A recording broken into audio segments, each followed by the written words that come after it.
ओम सर्वमंगल मांगल्ये शिवे सर्वार्थ साधिके शरण्ये त्र्यंबके गौरी नारायणि नमोस्तुते। जेन बद्धो बलि राजा दानवेन्द्रो महाबला तेन त्वां प्रतिपद्नामि रक्षे माचल माचल। गंगा तरंग रमणीय जटा कलापम गौरी निरंतर विभूषित वाम भागम नारायण प्रियमनंगमदापहारम वाराणसी कुलपतिम भज विश्वनाथम।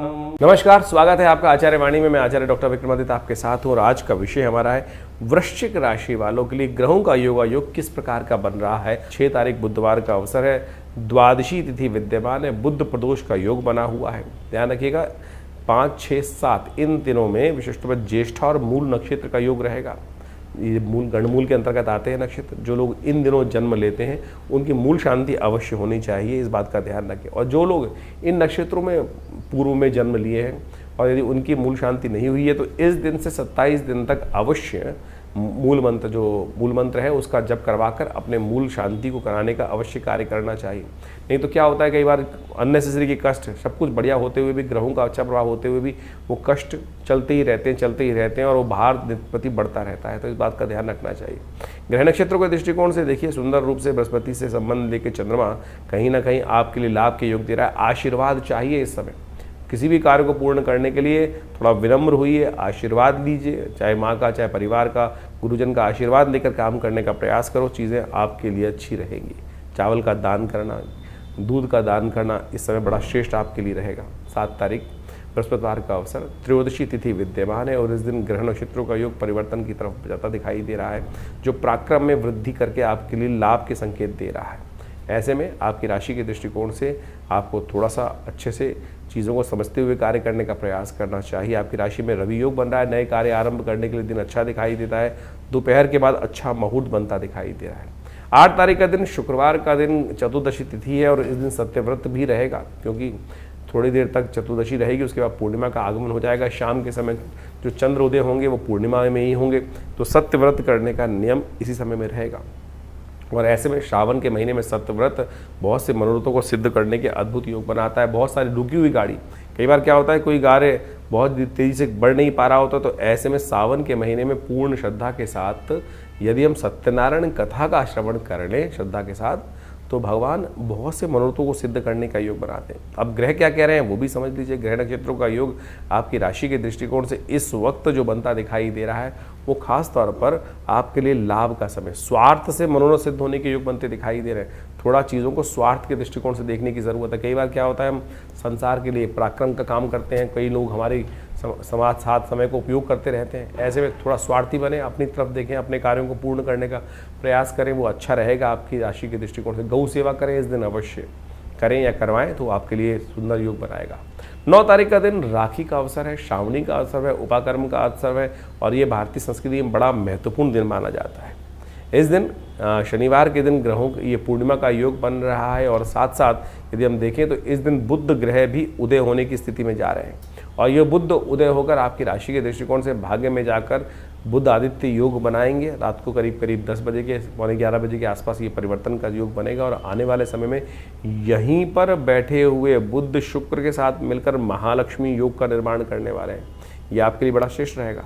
राखी का पर्व तो है ही इस समय में और इसमें भाग्य उन्नति के योग अद्भुत रूप से बन सकते हैं। कैसे बन सकते हैं, पहले राखी का महत्व तो समझें। भारतीय संस्कृति में रक्षाबंधन का अद्भुत वर्णन शास्त्रों में बड़ा प्राचीन काल से मिलता है। आज कुछ भ्रांति संसार में उपस्थित कर दी जाती है।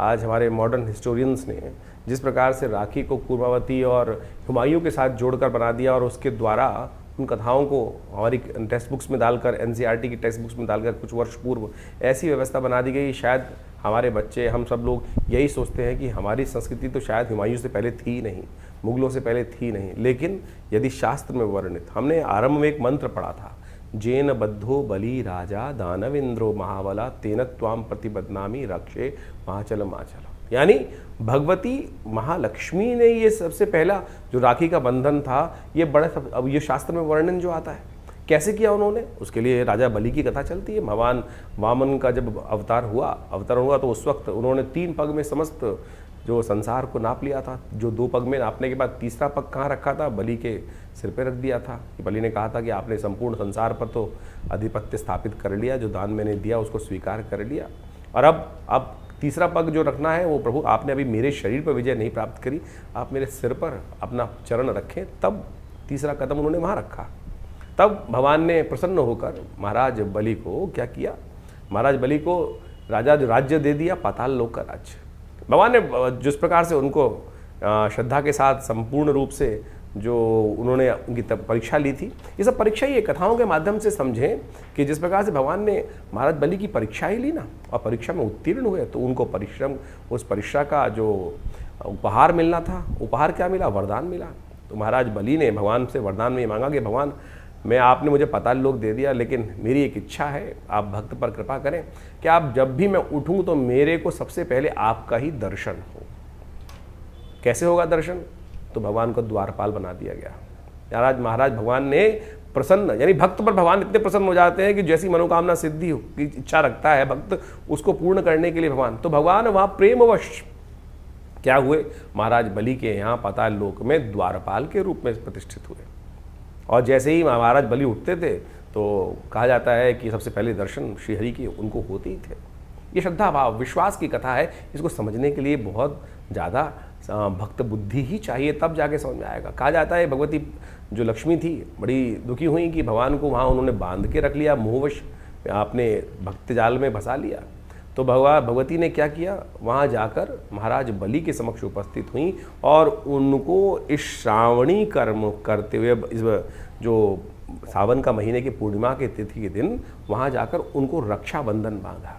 अब रक्षाबंधन बांधा जाता है तो बहन को कुछ ना कुछ देने की परंपरा है और वचन दिया जाता है। तब उन्हें कहा जेन बद्धो बलि राजा दानवेंद्रो महाबला। तो ये विशेष तौर पर रक्षा सूत्र भी है और साथ साथ बहन के साथ भाई का प्रेम भी है। तो महाराज बलि ने जिस प्रकार से बहन को कुछ देने को मांगा, तो भगवती महालक्ष्मी ने क्या मांगा कि आप मेरे पति को छोड़े यहाँ से आप। तो वहाँ से भगवान पुनः वापस भगवती लेके चली गई। तो यानी ये परंपरा, ये कथा का माध्यम हम आपको समझाने का प्रयास कर रहे हैं, तो इस भ्रांति को हटाएं। शास्त्र बड़े ही वृहद वर्णित हैं, इन सब चीज़ों अनादिकाल से परंपरा रही है, लेकिन हमारी संस्कृति को जिस प्रकार से तोड़ने का कार्य किया वो बहुत गलत लोगों ने, और हम उसको समझ में नहीं पाते हैं। पौराणिक काल से इन कथाओं के माध्यम से हमको समझ में आता है। इसके अलावा और समझें, ये केवल भाई बहन का बंधन नहीं है। बहुत सारे लोग तो केवल भाई बहन को जिस प्रकार से कह देते हैं, नहीं, ये विजय का संकल्प है, ये संकल्प बुद्धि का चमत्कार है कि हम संकल्पबद्ध होकर, इंद्राणी ने इंद्र को भी रक्षा सूत्र बांधा था, जेन बद्धो बलिराज दानवेंद्र महावत्यनो। जो इंद्र ने विशेष तौर पर, इंद्र जब युद्ध में लगातार हार रहे थे तो इंद्राणी ने संकल्प कर कर, यज्ञ कर कर एक रक्षा सूत्र इंद्र के हाथ में बांधा कि ये मेरा संकल्प है, ये मेरी सतीत्व का संकल्प है कि इसको बांध के जाओ, इस रक्षा सूत्र को। ये राखी जो है वो रक्षा सूत्र है। ये ब्राह्मण अपने शिष्यों को बांधते हैं, गुरु अपने शिष्यों को बांधते हैं। तो इसके द्वारा जो आप पूजा कर्म इत्यादि करते हैं, तो उसमें सबसे पहले कर्म के आरंभ करने से पहले वो हाथ में जो रक्षा सूत्र बांधा जाता है, वही तो वास्तविक तौर पर राखी है। आज हमको इन शास्त्रों को समझना चाहिए और ये चमत्कारिक काम करता है। ये आपका संकल्प है, इसको मंत्र से सिद्ध कर कर ही धारण करने का प्रयास करना चाहिए। तो हम आपको इन सब सिद्धांतों को समझाने का प्रयास कर रहे हैं, तो आप इस पे विश्वास जगाएं। ये केवल परंपरा नहीं है, बहुत सारे लोग परंपरा के अनुसार। इस बार तो बड़ा सुंदर योग ऐसा बन रहा है कि भद्राव है ही नहीं पृथ्वी पर, तो आप आनंद भाव से किसी वक्त भी इन समस्त कर्मों को करने का सुंदर योग बना सकते हैं। भगवान का सुंदर स्तवन करें और उसके बाद भाई और बहन के सब संबंध, जो परिवार के संबंध है, उनको बहुत आनंद के साथ समझाते हुए इस कर्म को करें। कल्याण के सुंदर योग बन सकते हैं। तो वृश्चिक राशि वालों, आपकी राशि के दृष्टिकोण से आपने राखी का महत्व तो समझा। अब राखी के दिन खास तौर पर अपनी किस्मत को जगाने के लिए क्या कार्य करना चाहिए। इस दिन आपकी राशि के दृष्टिकोण से संतरी रंग और साथ साथ हरा रंग आपके लिए बहुत जबरदस्त लाभ देने के योग बनाने वाला है। तो यदि देखो, सबसे पहले तो समझो कि राखी का आज की तारीख में जो बाजार से मिल जाते हैं राखी की बनी बनाई, वो तो एक बाजार का काम हो गया। सबसे बढ़िया श्रेष्ठ ये रहेगा कि आप अपने जो उपयोग करते हुए, हमारे यहाँ पुराने ज़माने में एक व्यवस्था बनती थी, कपड़े के अंदर कुछ खास औषधियाँ डाली जाती थी। इस समय में यदि आप राखी का त्यौहार में विशेष तौर पर बिल्वपत्र के पत्ते और साथ साथ हल्दी की गांठ का उपयोग करते हुए राखी का निर्माण कर कर उसका उपयोग करते हुए यदि उससे मंत्र सिद्ध कराकर, और मंत्र आपकी राशि के दृष्टिकोण से सबसे श्रेष्ठ समय इस वक्त दिखाई देता है कि भगवान सूर्य का ओम घणी सूर्यादित्याय नमः इस मंत्र से सिद्ध कर कर यदि आप राखी कम से कम 11 बार मंत्र जप करके ओम घणी सूर्यादित्याय नमः इस मंत्र का जप कर कर इस कलावे से युक्त, जिस पर हमने बताया, जिसमें बिलपत्र हो, साथ में थोड़ा सा केसर या खास तौर पर आप हल्दी का उपयोग करते हुए राखी को का बंधन अपने जो भी लोग हैं उनके बांधेंगे, भाई को बांधेंगे, तो आपके बहुत सारे भाई के जीवन के कष्ट भी दूर होने के योग बनेंगे और साथ साथ आपके जीवन में भी भाग्योदय होने के योग बन सकते हैं। रंगों का बहुत महत्व है। जैसा हमने कहा, हरा और संतरी रंग आपकी राशि के दृष्टिकोण से बड़ा महत्वपूर्ण दिखाई देता है, आपके कष्टों को हरने वाला रहेगा। तो ओम घणी सूर्यादित्याय नमः इस मंत्र का स्तवन करते हुए यदि ये राखी का त्यौहार आप आनंद भाव से बनाएं तो बहुत सुंदर रूप से आपकी राशि के अनुसार से, आपके भाग्य के अनुसार से महत्वपूर्ण भाग्य जगाने के रास्ते ग्रह बनाते दिखाई देंगे। तो इस राखी का उपयोग इस दिन बुध भी परिवर्तन की तरफ जा रहे हैं और आपकी राशि के दृष्टिकोण से देखें तो ये बुध का जो परिवर्तन आपकी राशि में होने जा रहा है ये भाग्य के लिए बहुत बढ़िया रहेगा। बुध आदित्य योग उदय होने जा रहे हैं बुध महाराज सूर्य के साथ चलते हुए, ये भाग्य से महत्वपूर्ण चीज़ों को ऑर्गेनाइज करने में आपके लिए बहुत बढ़िया आने वाले समय में संकेत देंगे। महालक्ष्मी का प्राप्त करने का योग बनाएंगे। शुक्र जैसे ही इनके साथ आकर योग बनाने वाले हैं बदल कर रास्ता बृहस्पति से आगे निकल कर, तो ऐसे में अगस्त के मध्यकाल के बाद ये महालक्ष्मी योग का निर्माण आपकी राशि में करते दिखाई देंगे। 10 तारीख के दिन ग्रह नक्षत्रों को समझ लीजिए, रविवार का अवसर है, उस दिन भाद्रपद का महीना आरंभ हो रहा है, प्रतिपदा तिथि रहेगी। गजकेसरी योग आपकी राशि में बनकर तैयार हो गया है और ऐसे में ये कहीं ना कहीं आपकी राशि के दृष्टिकोण से कई रुके हुए कार्यों को गति प्रदान करने का रास्ता बनाता दिखाई दे रहा है। तो ग्रहों का जो ये प्रभाव जो आपने अभी समझा, आपकी राशि के दृष्टिकोण से किस प्रकार का योगा योग बन रहा है, जो परिवर्तन का समय इस वक्त चल रहा है, शनि मंगल का टकराव चल रहा है, शनि वक्री चल रहे हैं, बृहस्पति और शुक्र की युति चल रही है, इन सब का प्रभाव वर्तमान में हर व्यक्ति के दृष्टिकोण से अलग अलग पड़ रहा है। मूल जन्मपत्री राशि के दृष्टिकोण से इस बात को हमें समझना चाहिए कि ऐसा नहीं है कि हर राशि वाले के लिए, जैसे जिस राशि का जो ग्रह योग बन रहा है वो हर राशि वाले के लिए उसी प्रकार का ही बनेगा, ऐसा नहीं हो सकता है। क्यों नहीं हो रहा है इस प्रकार से?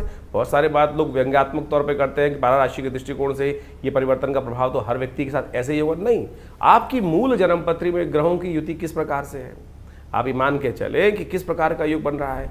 इसको ऐसे कैटेगराइज कर लीजिए कि एक स्पेसिफिक ब्लड ग्रुप का व्यक्ति है, क्या जब कोई बीमारी आ रही है मौसम के अनुसार परिवर्तित हो रही है कि सब लोग उसी के अनुसार से बीमार हो रहे हैं, क्या ऐसा नहीं होता है। तो आपकी मूल जन्मपत्री, आपकी मूल जो आप प्रकृति है वो किस प्रकार की है, उसका प्रभाव किस प्रकार से है, कौन इम्यून स्ट्रांग है, कौन इम्यून वीक है, तो उसका प्रभाव उस हिसाब से होता है। तो इसी प्रकार से ज्योतिष के दृष्टिकोण से इस बात को हमें समझना चाहिए कि परिवर्तन के योग बन रहे हैं।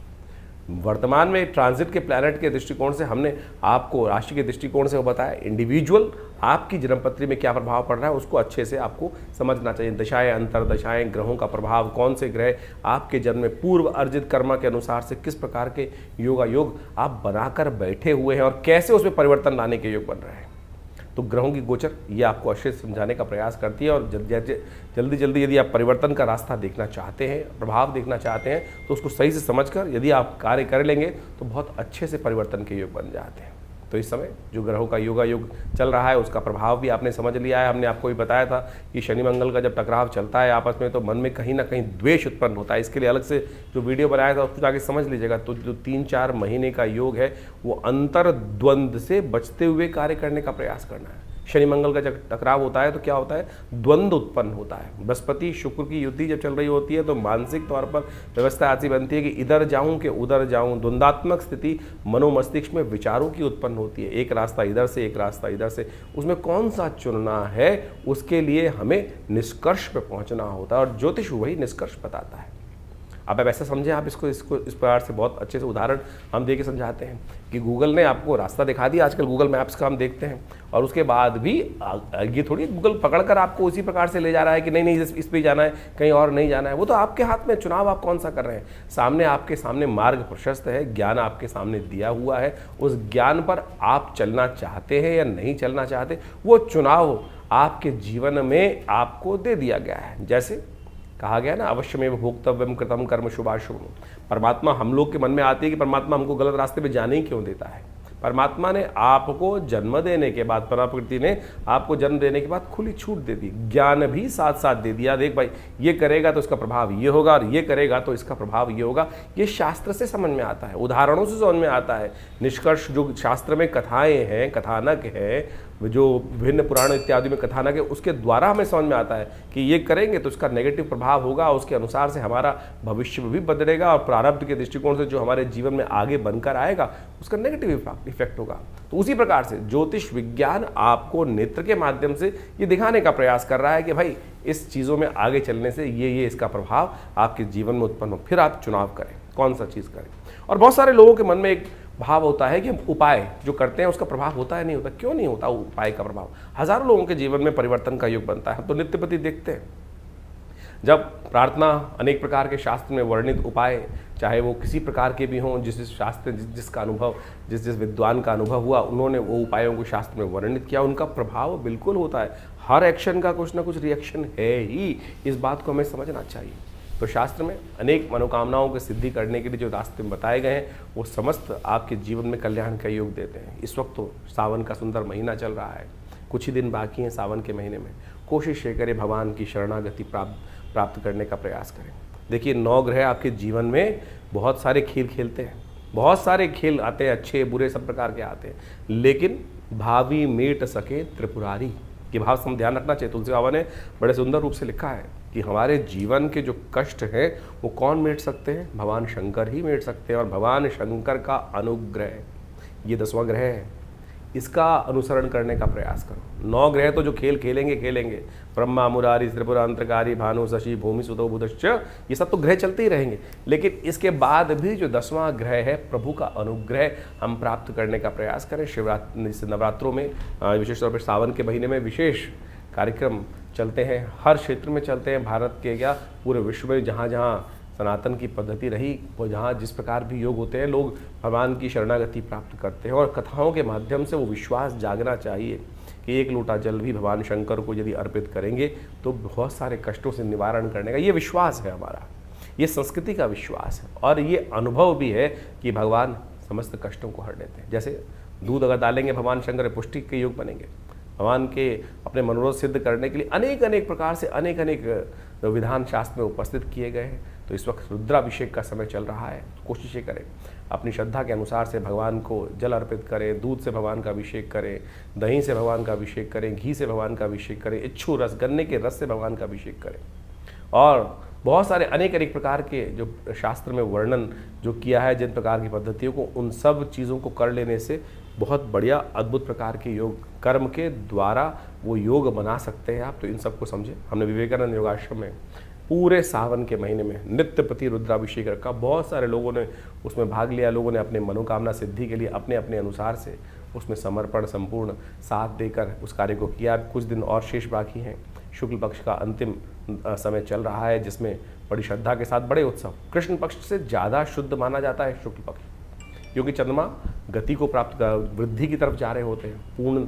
जो पूर्णिमा के दिन सुंदर योग बनता है, श्रावणी कर्म उपाकर्म, उसी दिन तो अमरनाथ में जल चढ़ता है। तो कोशिश ये करें श्रद्धा के साथ भगवान के इस सुंदर मास में संपूर्ण रूप से भगवान के प्रति समर्पण करने के लिए आप विवेकानंद योगाश्रम में आ सकते हैं। जो 2 सोमवारों का सुंदर योग रहेगा, तीसरा चौथा सोमवार, जो चौथा सोमवार का योग बन रहा है उसमें अवश्य भगवान के श्री चरणों में उपस्थित होकर आश्रम में जो प्रतिष्ठित बड़े विशाल भगवान शंकर के श्री विग्रह, फेसबुक पर जाकर आप हमारे उस कार्यक्रम को डेली लाइव भी देख सकते हैं। जो हमारा फेसबुक है आचार्य वाणी आचार्य विक्रमादित्य, उसमें हम लाइव डेली उस पूजा को दिखाते हैं, कराते हैं। आप सब भी उस दिव्य रुद्राभिषेक कर्म में सम्मिलित हो। भगवान का सुंदर रुद्राष्टाध्यायी के द्वारा जो स्तवन चलता है और उनका पाठ चलता है, उनका जलात्मक दुग्धात्मक अनेक प्रकार से औषधियों से जो अभिषेक चलता है उसमें सम्मिलित होकर भगवान के प्रति अपनी श्रद्धा के समर्पण को अर्पित करें। और रविवार वाले कार्यक्रम में तो आप सब सदा आमंत्रित ही रहते हैं, उसमें आप आएँ। दिल्ली में ये विवेकानंद योगाश्रम जमनाबाद लक्ष्मी नगर क्षेत्र में स्थित है और पूरा एड्रेस हमारे फ़ोन नंबर से संपर्क साध सकते हैं। हमारी जो वेबसाइट है acharyvikramadiत्य.com, उस पर भी जाकर संपूर्ण जानकारी लेने का योग बना सकते हैं। धन्यवाद, नमस्कार।